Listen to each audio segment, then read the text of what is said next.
The discovery was made here at McKenna State Beach Park on Sunday afternoon when a human skull rolled up on shore, followed by a series of bones. We're sitting there and all of a sudden something rolled up on the beach, and I looked at it and I said, "What is that?" Terry Pfaff is visiting from Clovis, California, and is one of about 15 people that witnessed the finding. A fellow beachgoer picked up the skull and delivered it to lifeguards. By then, 4 or 5 other bones had come up and people were taking them to the lifeguards, and they were just like shocked. It was just a very strange feeling. Witnesses say the surf was especially rough that afternoon and was compounded by high tides. State officials with the Department of Land and Natural Resources tell us that during high swells and high surf events, the possibility of wash-ups is increased. It was really, really choppy. The waves were crazy.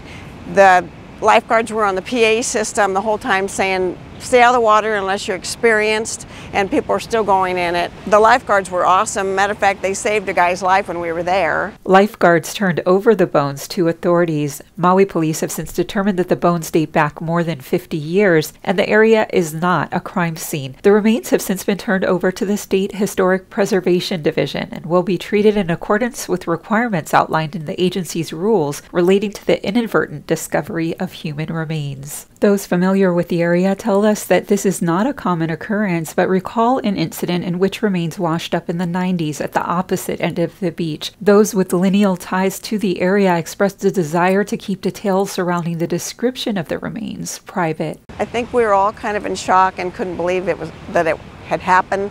I don't think that happens too often, but I almost felt like the person was saying, "Hey, get me out of here, I want to go home," you know? And that's how I have to think of it. Those who happened upon the remains are hoping that the bones are reunited with their family and ancestors. For KHON2 News on Maui, I'm Wendy Osher with Maui Now.